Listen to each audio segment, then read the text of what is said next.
Hello, my name is Yusen Yu. I'm a researcher based at the University of Oxford. I'm working on the history and the culture of Central Asia during the Timurid period. First of all, I would like to express my gratitude to the organizational committee of this conference for their kind invitation. I was in the Conference of Cultural Legacy of Uzbekistan, held in Tashkent last year.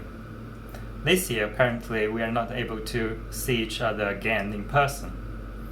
So I think it is meaningful that we gather together in a virtual format and share some of our new research. Currently, I have a new research project on the materiality of Timurid manuscripts with a focus on the use of paper in the making of manuscripts. This project focuses on a corpus of 15th century manuscripts that are known to be made of a special kind of gold sprinkled paper imported from China.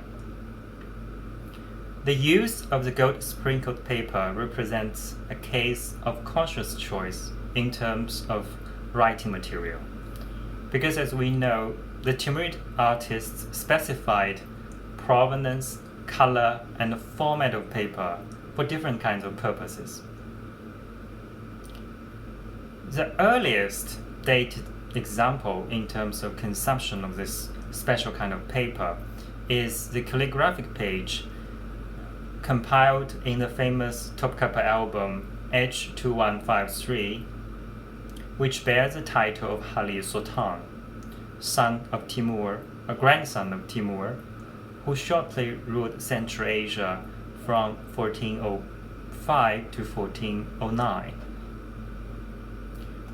Among surviving manuscripts that are made of this kind of paper, 8 can arguably be attributed as Timurid, according to the colophons. In this short presentation, I will share some of the interesting aspects of these manuscripts. As some of the examples shows here, the paper is colored and decorated in lavish gold. Some examples had also been elegantly painted in gold with pictorial motifs such as melon wines and a bird and flowers. Identical paper specimens can be found from Chinese works of art.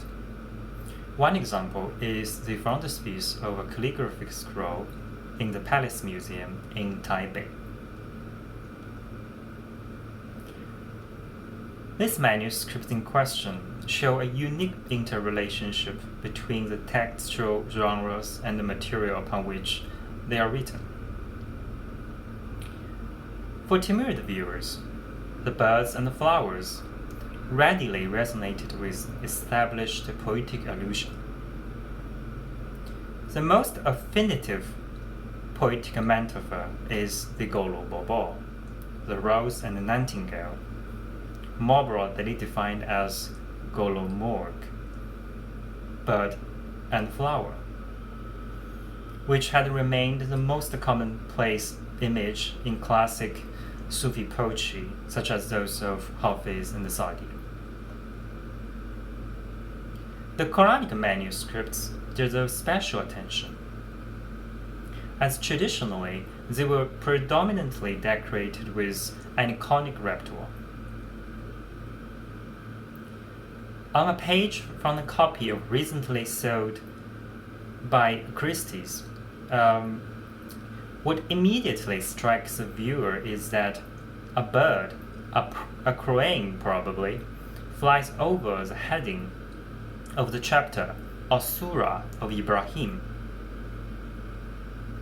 The page contains other pre-existing well-realized compositions that seem to relate to the Quranic text, such as the trees and other plants that are set against the riverbanks.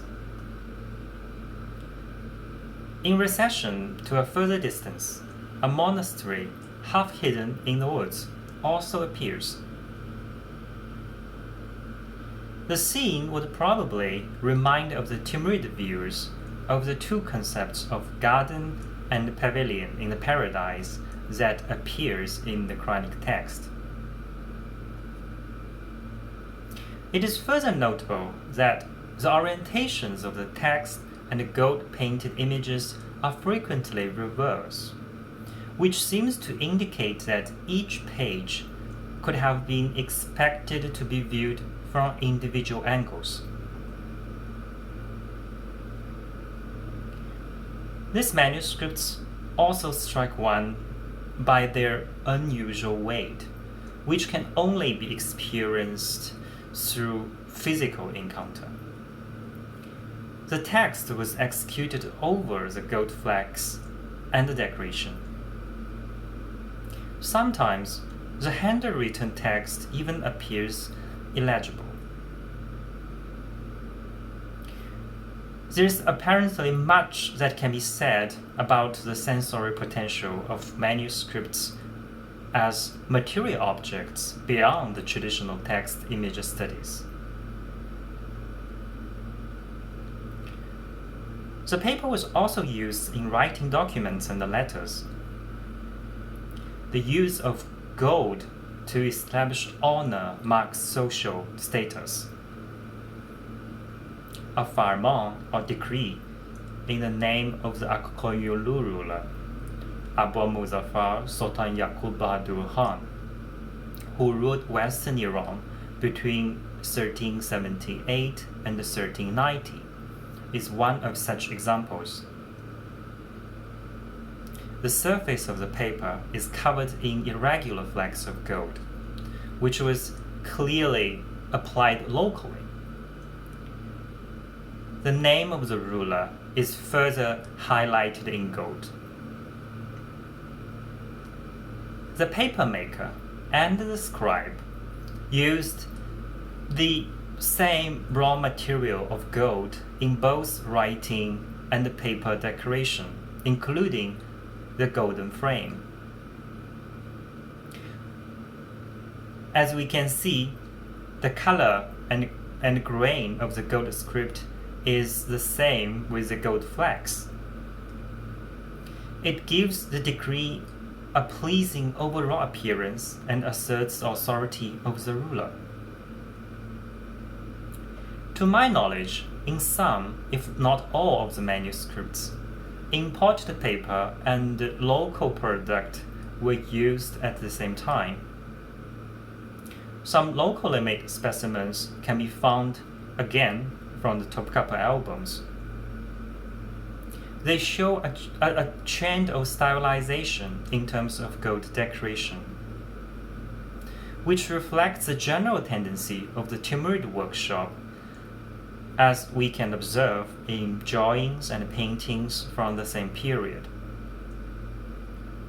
It is therefore not an exaggeration to say that it was under the Timurid patronage that the taste for gold sprinkled paper spread across Central Asia, Iran, India, and Turkey in and beyond the 15th century. I do hope that this unique unpublished corpus of Timurid-related materials could be noted and better studied in the framework of cultural legacy of Uzbekistan. I will be happy to receive your questions and suggestions via email.